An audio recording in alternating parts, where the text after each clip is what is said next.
Band है, इसको band बोलते हैं और ये ऊपर वाला इसका कॉलर है। राष्ट्रीय ग्रामीण विकास एवं पंचायती राज संस्थान यानी NIRDPR ग्रामीण विकास मंत्रालय के तहत काम करने वाली एक स्वायत्त संस्था है। इसके कई कार्यक्रमों में से एक है action lab for inclusive livelihood, जिसे एक अंतर्राष्ट्रीय संस्था CIRDAP के साथ मिलकर चला रही है। ये पहल शोध पर आधारित है और पूरी तरह व्यावहारिक है, जिसका मकसद सबसे ज्यादा जरूरतमंद लोगों के लिए रोजगार और आमदनी के नए रास्ते बनाना है। लक्ष्य है ऐसे मजबूत रोजगार तैयार करना जो लोगों को लंबे समय तक गरीबी से बाहर निकलने में मदद करें। इसमें सामाजिक समावेशन पर खास ध्यान दिया गया है कि महिलाएं और हाशिए पर खड़े समुदाय विकास की इस यात्रा में पीछे न छूट जाएं।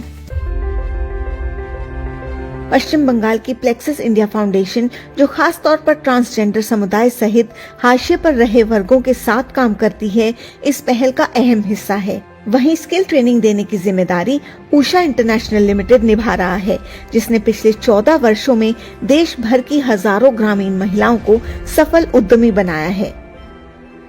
NIRDPR under this project grant. NIRDPR ग्रामीण ट्रांसजेंडर समुदाय के लिए रोजगार से जुड़े एक्शन लैब शुरू कर रहा है।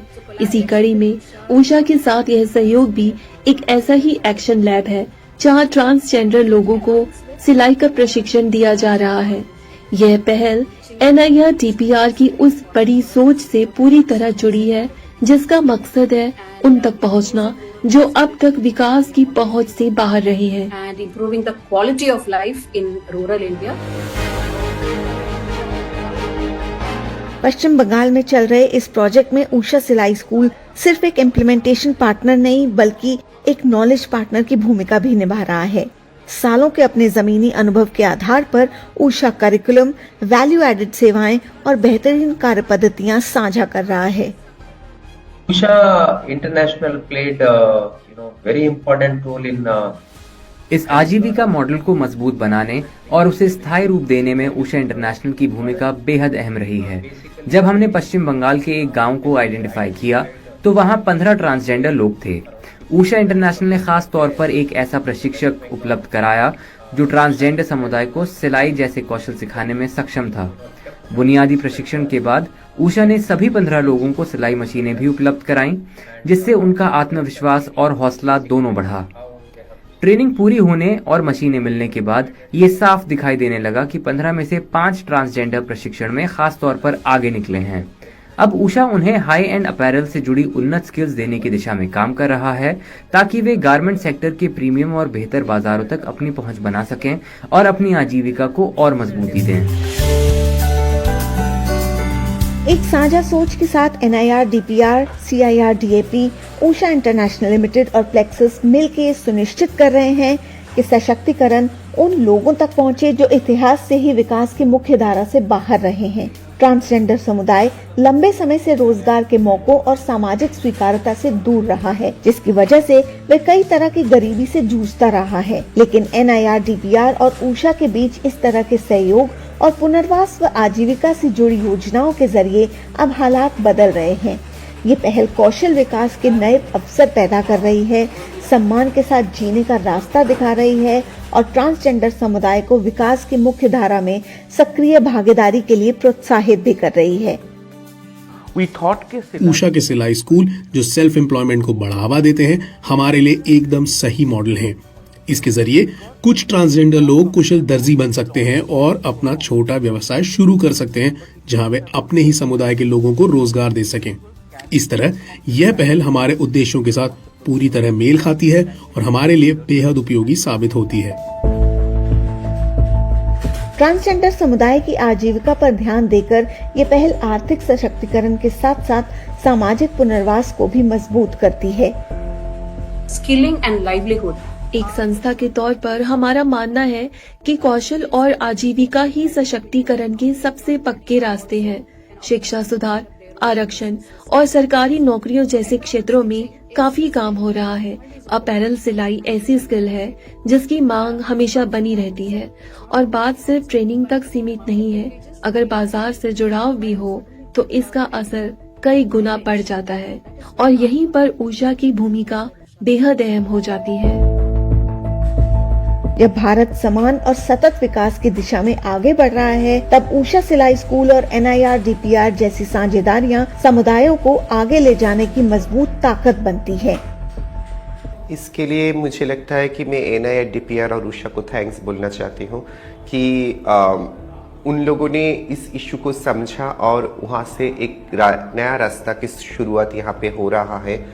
टेलरिंग स्टिचिंग जो है वो एक ऐसा प्रोफेशन है जहाँ पे उतना जेंडर का वेरिएशन नहीं है। इस सेगमेंट को हम लोग चूज किए हैं कि जहाँ से आगे जाके काम भी फ्लुएंटली हो सके और इस प्रोफेशन के अंदर से हम लोग कुछ रोल मॉडल क्रिएट कर सके ताकि हम दुनिया को दिखा सके कि हम भी रास्ते में खड़े होकर सिर्फ भीख नहीं मांगते हैं, हम भी ऐसे कुछ कर सकते हैं जो डिफरेंट वे है प्रोफेशन के, जो कभी किसी ने सोचा भी नहीं। साथ ही हम कम्युनिटी को भी ये एक मॉड्यूल दे सकते हैं कि आओ यहाँ पे भी ऐसा काम है जिस काम करके आप बहुत रिस्पेक्टफुली अपने सोसाइटी में अपना लाइवलीहुड कंप्लीट कर सकते हो। उषा सिलाई स्कूल कार्यक्रम संयुक्त राष्ट्र के सतत विकास लक्ष्यों से बहुत अच्छी तरह जुड़ा हुआ है, जैसे लिंग समानता, गरीबी उन्मूलन, असमानताओं को कम करना, सम्मानजनक काम और आर्थिक विकास। हमने कई राज्यों और केंद्र सरकार की संस्थाओं के साथ समझौते भी किए हैं ताकि कई दूर दराज के गांव, कई आदिवासी क्षेत्रों तथा महत्वाकांक्षी जिलों तक पहुंच सकें। ये साझेदारियां दर्शाती हैं कि कैसे अभिसरण सशक्तिकरण को एक व्यक्तिगत पहल से एक राष्ट्रीय आंदोलन में बदल सकता है।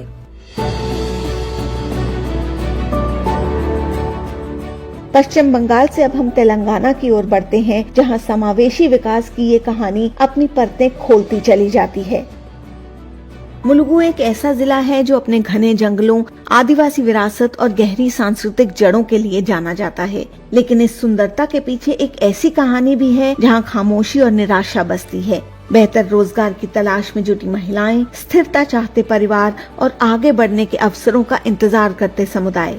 इन्हीं परिस्थितियों ने जन्म दिया एक मजबूत आंदोलन को, एक ऐसा आंदोलन जो कौशल, सम्मान और सशक्तिकरण की बुनियाद पर खड़ा है। ये कहानी है मुलुगु जिले में चल रही उषा एंटरप्रेन्योर्स इनिशिएटिव की, एक बदलाव की कहानी जो प्रशिक्षण, नवाचार और जमीनी स्तर पर महिलाओं को आगे बढ़ाने की सामूहिक इच्छा शक्ति से आकार ले रहा है। हमारा गांव काफी दूर दराज का इलाका है, इसलिए यहाँ लोगों के लिए बड़े या हाई एंड जॉब्स के मौके ज्यादा नहीं है। ऐसे में जरूरत थी जिले के भीतर ही एक सर्कुलर इकोनॉमी बनाने की। इसी सोच के साथ सिलाई और दर्जी का कौशल हमारे लिए बहुत उपयोगी साबित हुआ। इस पहल के जरिए हम लोगों को नए डिजाइन, आधुनिक स्किल्स और पूरी जानकारी देना चाहते थे। उषा ने इस पूरी प्रक्रिया में बहुत सकारात्मक और सहयोगी रवैया दिखाया है। इसके बाद हमने चालवाई में यह स्कूल शुरू किया, जहां अब तक लगभग 80 लोगों को प्रशिक्षण दिया जा चुका है। सभी ने ट्रेनिंग बहुत अच्छे से पूरी की है। टिकाऊपन को ध्यान में रखते हुए हमने अपने इलाके के सभी स्कूलों की यूनिफॉर्म सिलने का काम भी इन्हीं महिलाओं को दिया है। इससे उन्हें काफी अच्छी आमदनी हुई है। नई स्किल्स के साथ अब ये महिलाएं स्थानीय लोगों की जरूरतें भी पूरा कर पा रही हैं। जिला कलेक्टर TS दिवाकर के नेतृत्व में मुलुगु जिले में आजीविका सृजन पर एक नई तरह से ध्यान दिया गया। उनके प्रशासन ने ये सुनिश्चित किया है कि सबसे दूर दराज और सुविधाओं से वंचित इलाकों की महिलाओं को सिर्फ ट्रेनिंग नहीं बल्कि आर्थिक रूप से आत्मनिर्भर बनने के असली मौके भी मिले। साझेदारियों, जमीनी स्तर पर बेहतर तालमेल और समुदाय के विकास के प्रति मजबूत प्रतिबद्धता के चलते इस पहल को सही दिशा और तेजी मिली है। इस कहानी के केंद्र में है उषा एंटरप्रेन्योर्स। वे महिलाएं जिनके पास कभी कमाई के सीमित अवसर थे, लेकिन आज वे कुशल कारीगर के रूप में आत्मविश्वास के साथ आगे बढ़ रही हैं। सिलाई, दर्जी और मशीन चलाने की व्यवस्थित ट्रेनिंग के जरिए वे कपड़े को आजीविका में बदल रही हैं और मेहनत को आमदनी में। मुलुगु के अलग अलग इलाकों में बने ये प्रशिक्षण केंद्र अब ऊर्जा और उद्देश्य के केंद्र बन चुके हैं। हर पूरा किया गया काम उनका आत्मविश्वास और बढ़ाता है। जो कभी सिर्फ एक स्किल था, वही आज उनकी ताकत बन चुका है। 2-3 साल से मशीन चला रही हूँ। उससे पहले कुछ भी नहीं काम था, तो बच्चियों को ये कुछ दिलाना, पेन वगैरह वो एक बोले तो पैसे नहीं थे। फिर के ये सीखे बाद से बटन वो ये कटिंग सब सीखे बाद से वो पैसे थोड़े थोड़े आते रहे, तो बच्चियों को वो लेना ये लेना, लाइफ अच्छा चल रहा। जरा 500-600 तक बनाए थे। 2-3 आदमी 500-600 हज़ार वैसा बनाए थे। उषा कंपनी आने साथ ही ऐसा अपन पैसा आ गया अपन को मेहनत करके सीख के। इस पहल को आकार देने में उषा की भूमिका बेहद अहम रही। वर्कशॉप्स करना, मशीनें और सामग्री उपलब्ध कराना, लगातार मार्गदर्शन देना। उनकी टीम ये सुनिश्चित करती है कि हर महिला को व्यावहारिक अनुभव और लगातार सहयोग मिले। उनका मॉडल बहुत सरल है, ट्रेन करो, सपोर्ट करो, सशक्त बनाओ और आगे बढ़ाओ। यही मॉडल मुलुगु की महिलाओं के लिए स्थायी आजीविका की मजबूत बुनियाद तैयार करने में मदद कर रहा है। जब जिला प्रशासन ने हमसे संपर्क किया कि हाशिए पर रह रहे परिवारों के लिए स्थायी आमदनी और आजीविका के अवसर बनाए जाएं, तो हमने मिलकर मुलुगु जिले में एक ट्रेनिंग और प्रोडक्शन सेंटर शुरू किया। हमने 30 महिलाओं को इस प्रोग्राम में शामिल किया। सच में तेलंगाना सरकार इस पूरे प्रोजेक्ट की रीढ़ है। सरकार ने स्कूल यूनिफॉर्म सिलाई का लगभग 1 लाख रुपए का ऑर्डर दिया। 50 महिलाओं ने सिर्फ ट्रेनिंग प्रोग्राम के दौरान ही 1 लाख रुपए कमा लिए। यहाँ वे महिलाएं जो पहले कभी घर से बाहर निकलने में हिचकिचाती थी, अब अपनी यूनिट चला रही हैं, ऑर्डर मैनेज कर रही हैं और घर की आमदनी में योगदान दे रही हैं। इस पहल की सबसे खास बात इसकी स्थायी सफलता है। प्रतिभागियों को असली बाजार से जोड़ा जाता है, छोटे छोटे प्रोडक्शन ग्रुप बनाने में मदद दी जाती है और बड़े ऑर्डर लेने के लिए मार्गदर्शन किया जाता है। ये सिर्फ स्किल सीखने तक का सफर नहीं, बल्कि स्थायी और सम्मानजनक कमाई का रास्ता है। मुलुगु की कहानी यहीं खत्म नहीं होती। लगातार सपोर्ट, कोलैबोरेशन और समुदाय की भागीदारी के साथ ये जिला एक ऐसा भविष्य बना रहा है जहां महिलाएं सिर्फ कमाई नहीं कर रही बल्कि नेतृत्व भी कर रही हैं। ऐसा भविष्य जहां कौशल सशक्तिकरण बनता है और सशक्तिकरण बदलाव में बदलता है। ब्रेक के बाद हम तेलंगाना से चलेंगे मेघालय की ओर और सुनेंगे और किस्से जहां सहयोग के जरिए सशक्तिकरण और स्थायी विकास संभव हुआ है।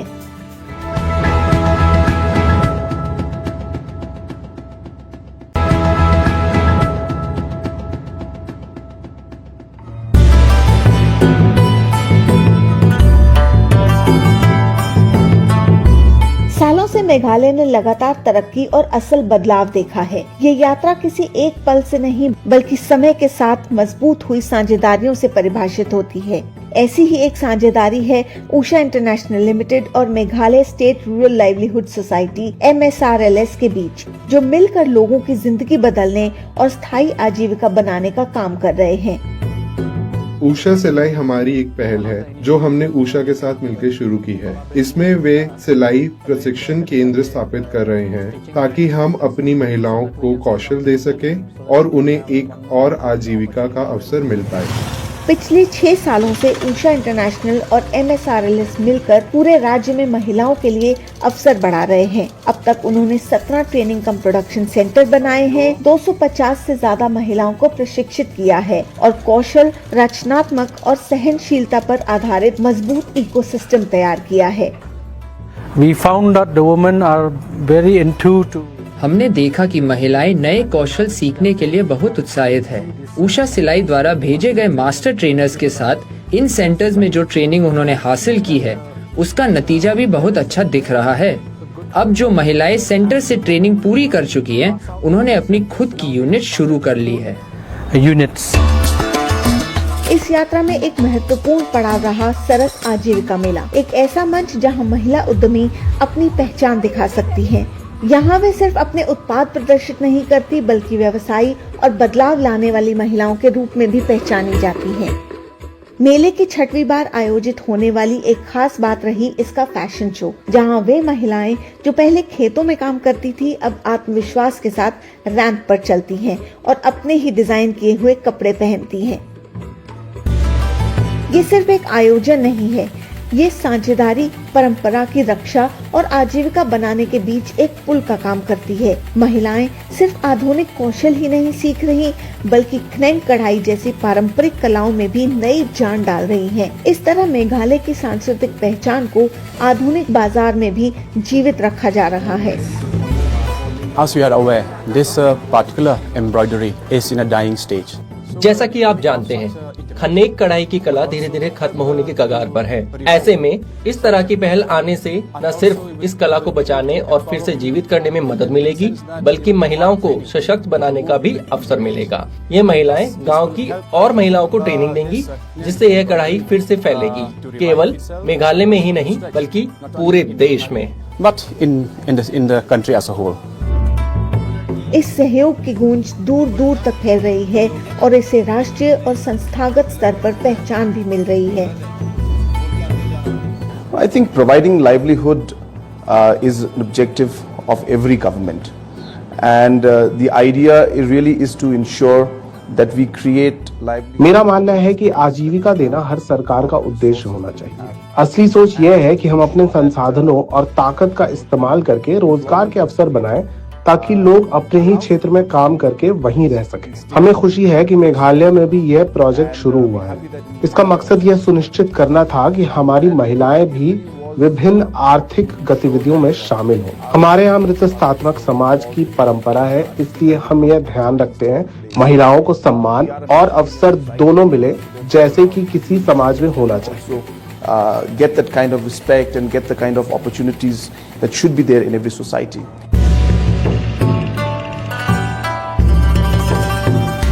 सबसे शुरुआती ट्रेनिंग सेंटर से लेकर राष्ट्रीय स्तर पर पहचान तक ये यात्रा सिर्फ व्यापार तक सीमित नहीं है, बल्कि अब एक आंदोलन बन चुकी है। ऐसा आंदोलन जहां साझेदारी नए अवसर खोलती है, महिलाएं कौशल को ताकत में बदलती हैं और परंपराओं का सम्मान भी बना रहता है। महत्वपूर्ण सहयोगों के जरिए ऊषा सिलाई स्कूल और ट्रेनिंग कम प्रोडक्शन सेंटर पूरे भारत में महिलाओं को सशक्त बना रहे हैं। उन्हें आत्मविश्वास और आजीविका के अवसर मिल रहे हैं और एक ऐसा भविष्य बन रहा है जो समावेशी और स्थायी दोनों है।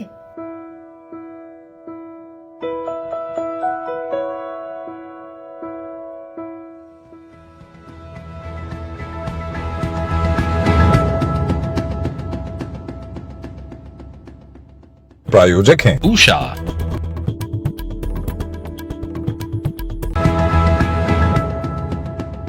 बदलाव हमेशा बड़े या मुश्किल विचारों से नहीं आते। कई बार बदलाव की शुरुआत बहुत साधारण चीजों से होती है, जैसे सुई और धागा। भारत के अलग अलग हिस्सों में ये छोटी शुरुआत समाज की बड़ी समस्याओं से अकेले जूझ रही है और उन महिलाओं को आगे बढ़ने का मौका दे रही है जो अब तक हाशिए पर थी।